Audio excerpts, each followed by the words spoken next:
My name is Eliza, and I thought I had it all figured out. At 30, I was married to the love of my life, Michael, and we lived in this cozy, though tiny apartment in one of the city's most sought after areas. This place, with its quaint charm and memories, was a gift from my late grandmother.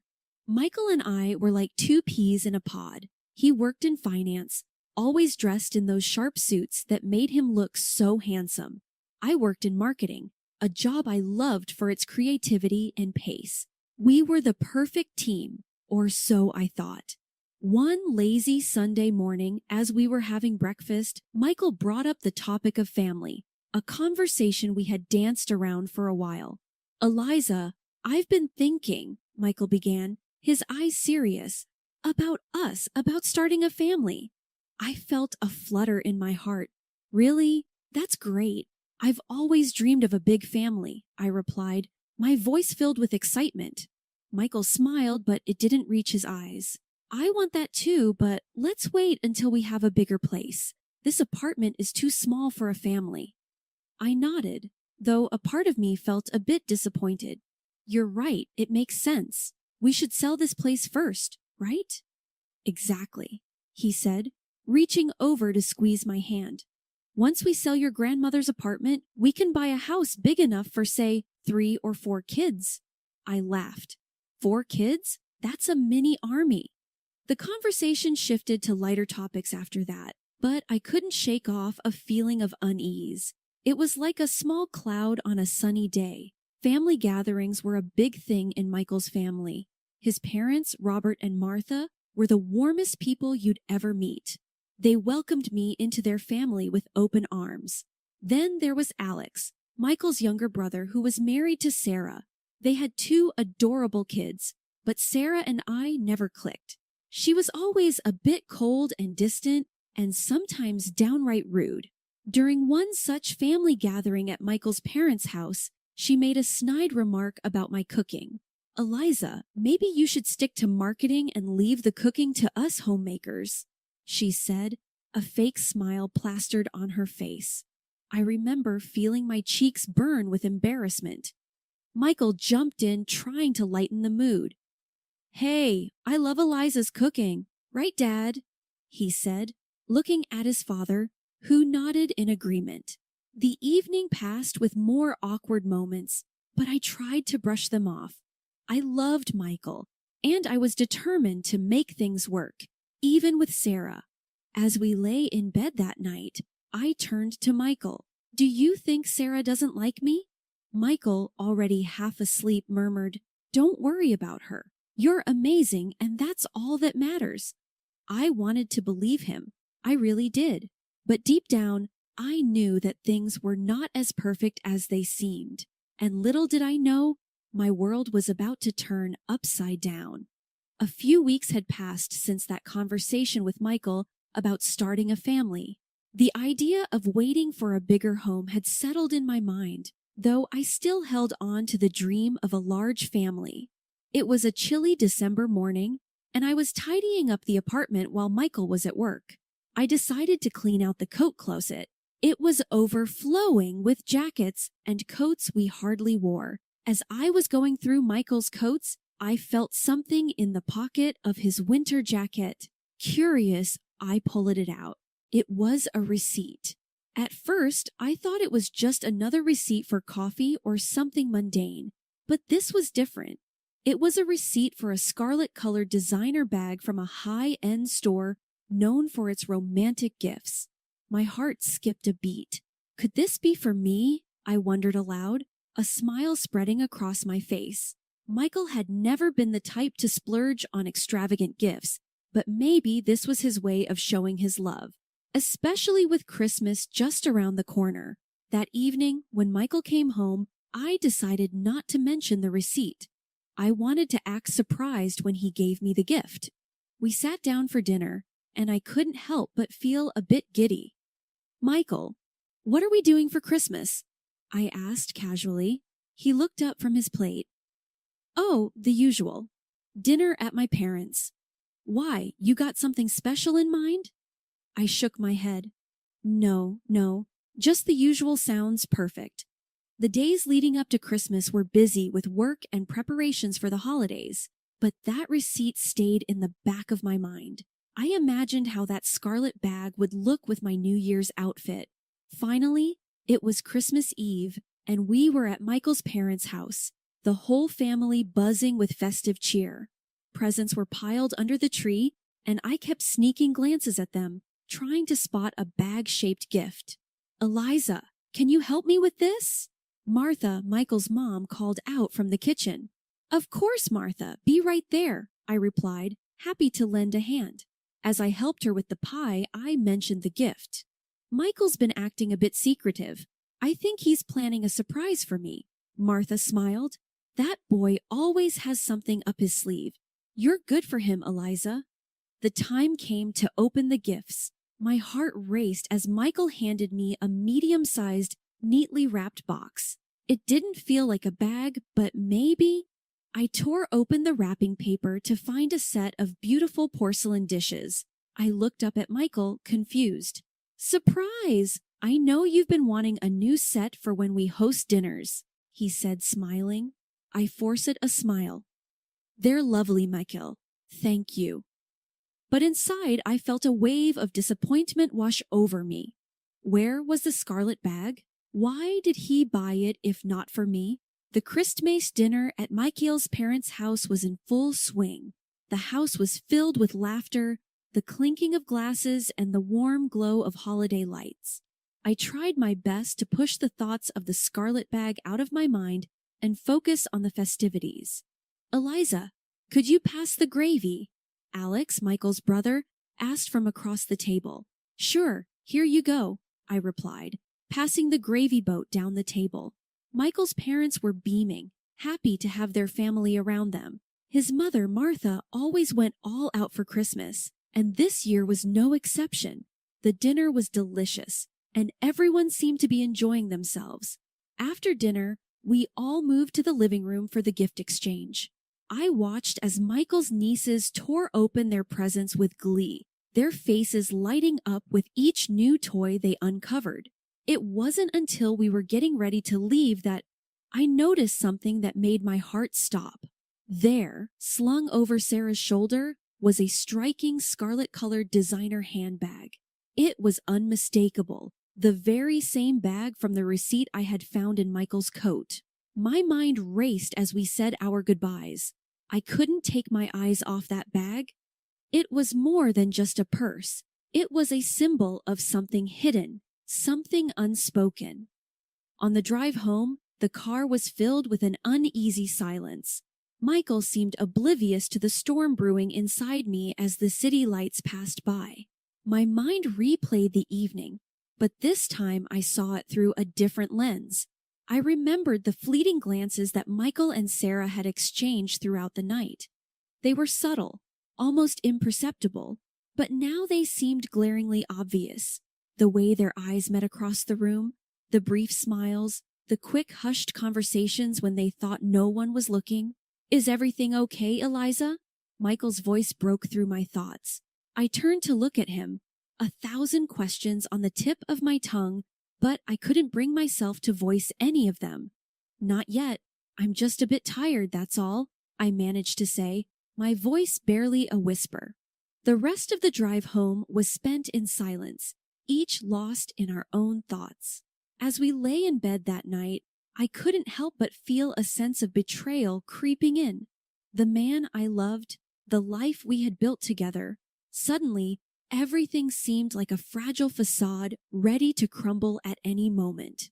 In the days that followed Christmas, my mind was in turmoil, haunted by the sight of Sarah with that scarlet designer handbag and the subtle glances exchanged between her and my husband, Michael. The nagging feeling in my gut told me something wasn't right.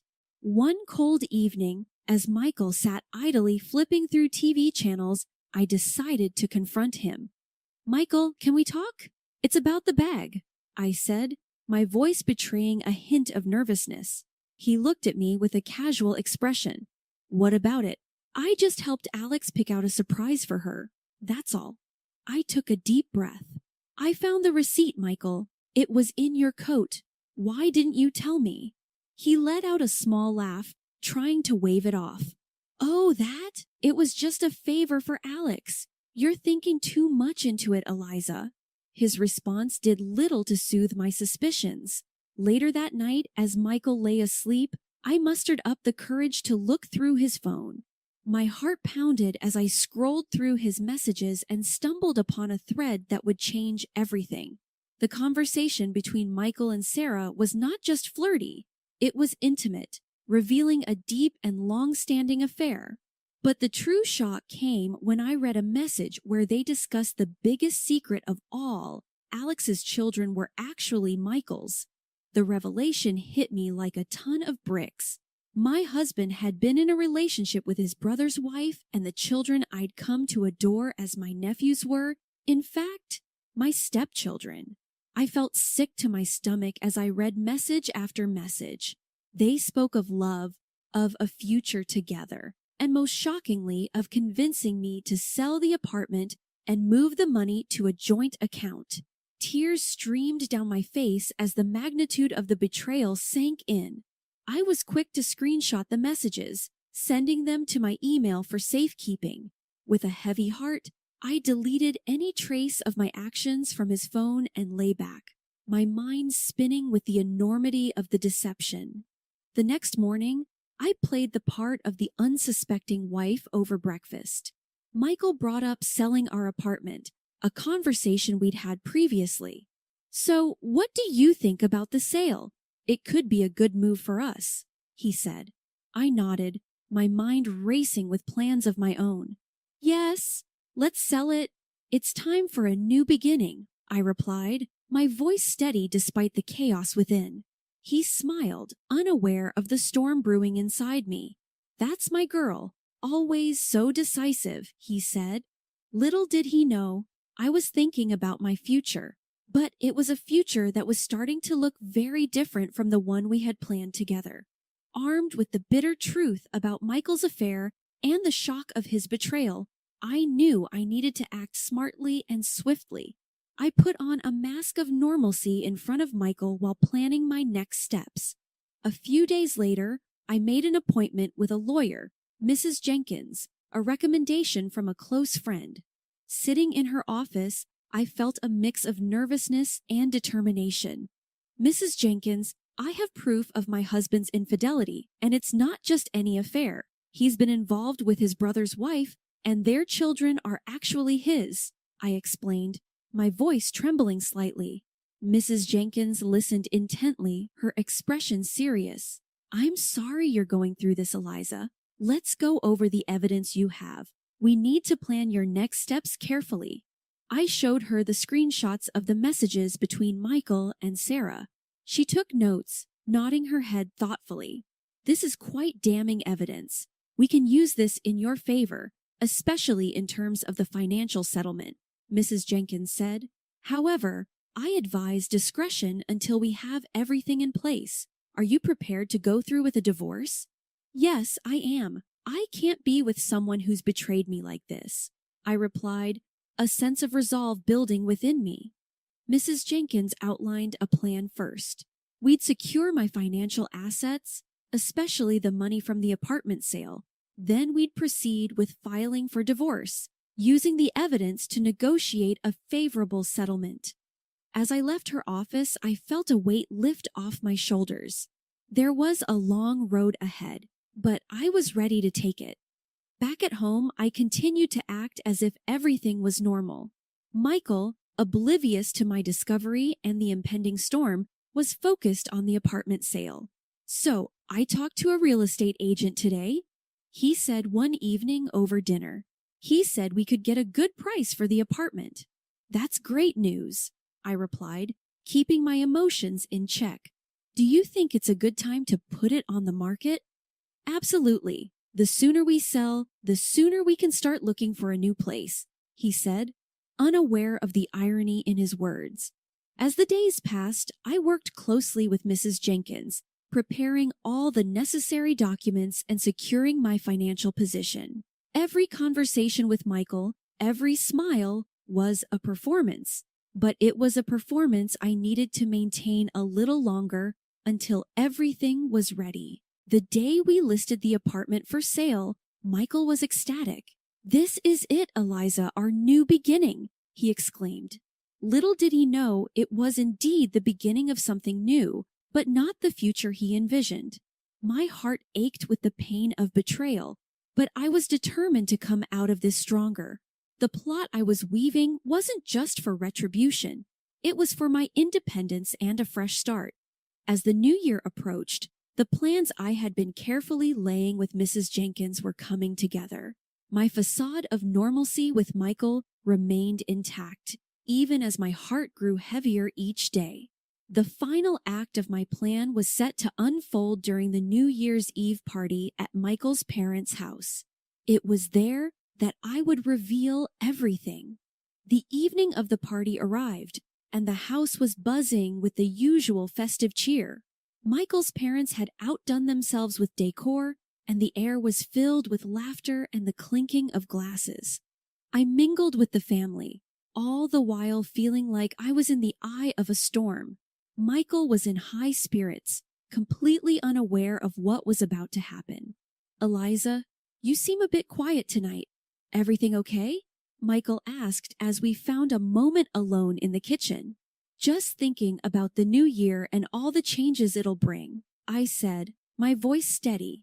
He smiled and wrapped his arm around me. "It's going to be our best year yet." If only he knew. As midnight approached, everyone gathered around with glasses in hand, ready to count down to the new year. I took a deep breath, knowing that my moment was near. As the clock struck 12 and everyone cheered, I turned to Michael. "Before we celebrate too much, I have a special gift for you," I said, my voice loud enough for everyone to hear. I handed him a small, neatly wrapped box. The room quieted as all eyes turned to us. Michael, looking surprised, unwrapped the box. Inside were the divorce papers and a printout of the messages I had found on his phone. His face drained of color as he realized what they were. "What is this, Eliza?" he stammered, his voice barely a whisper. "It's over, Michael. I know about you and Sarah. I know about everything," I said, my voice clear and strong. The room erupted into chaos as Michael's parents looked shocked. His brother Alex was speechless, and Sarah, who had been standing near the back, looked like she might faint. "What are you talking about, Eliza?" Michael's mother asked, confusion and concern in her voice. "Michael has been having an affair with Sarah and her children are his," I said, the words tasting bitter in my mouth. Michael tried to speak, but no words came out. Sarah started crying, and Alex, who had been silent up until now, turned to his brother. "Is this true, Michael? Tell me this isn't true." Alex's voice was filled with a mix of anger and disbelief. Michael couldn't meet his brother's eyes. The truth was out there for everyone to see, and there was no escaping it. The revelation at the New Year's Eve party sent shockwaves through the room. Michael's family, once a picture of unity and joy, was now a scene of chaos and disbelief. The truth about Michael's affair with Sarah and their plan to embezzle the money from my apartment sale was out, and the reactions were immediate and intense. Michael's mother, Martha, looked at him with a mix of disbelief and heartbreak. "Michael, how could you? And with Sarah? To think you were planning to steal from Eliza and run away." Before Michael could respond, I added, "And it's not just the affair. They were planning to use the money from the sale of my apartment to leave the country." The room went silent, the gravity of the betrayal hanging heavy in the air. Then Martha, overcome with emotion, fainted, causing a stir as family members rushed to her side. Michael stood there, looking lost and defeated. His father, Robert, shook his head in disgust. "I can't believe you would do this to your own family, to your own brother." Alex, who had been silent, his face a mask of shock and hurt, finally spoke. "Michael, I don't even know who you are anymore." Sarah was sobbing uncontrollably, her tears doing little to garner any sympathy. The family was too stunned and hurt by the depth of their deceit. with Martha being attended to and the room in disarray. I knew this was my moment to make my stand. I raised my voice, ensuring everyone heard me clearly. I am filing for divorce from Michael, and I won't just stop there. I will be seeking financial compensation for this betrayal from both Michael and Sarah. The words felt empowering to say out loud. It was a declaration of my independence and my refusal to be a victim of their selfishness. Michael tried to approach me, a look of desperation in his eyes. "Eliza, please let me explain," he pleaded. I held up my hand to stop him. "There's nothing you can say to justify what you've done. You and Sarah have made your choices. Now you'll have to live with the consequences." The months following the New Year's Eve revelation were a whirlwind. The divorce proceedings were tough, but with each passing day, I felt a sense of liberation growing within me. I was no longer bound to a relationship built on lies and deceit. One sunny afternoon, after finalizing the last of the divorce papers, I sat in a cafe, a cup of coffee in hand, reflecting on the journey I had been through. "You look like you're a million miles away, my friend," Clara said as she joined me at the table. "Just thinking about everything that's happened," I replied, offering a small smile. "You've handled it all with such grace, Eliza. I'm proud of you," she said, her eyes full of genuine sympathy. "Thanks, Clara. It wasn't easy, but I feel like I can finally start fresh now," I said, feeling the weight of the past months lift off my shoulders. With the divorce settled, I had kept the apartment and received a significant financial settlement from Michael. As for him, his reputation had taken a severe hit and he lost his job due to the scandal. Sarah and Alex had also gone their separate ways, with the family ties deeply strained. "I heard Michael moved out of the city," Clara mentioned, stirring her coffee. "Yes, he did, and honestly, I'm relieved. It's easier to move on knowing he's not around," I admitted. "And what's next for Eliza?" Clara asked, a hint of excitement in her voice. I thought for a moment. "I want to focus on myself for a while.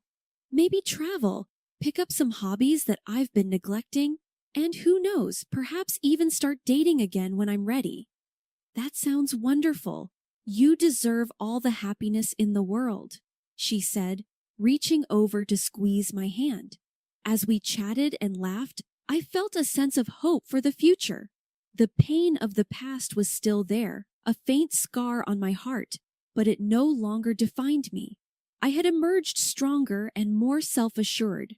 The story of my marriage and its dramatic end would always be a part of me, but it was now just that, a part of my past. Ahead of me lay a path filled with new possibilities and opportunities for growth and happiness. It was the end of one chapter, but the beginning of something new, something entirely my own, a fresh start, a new beginning, and a life that I was ready to embrace fully.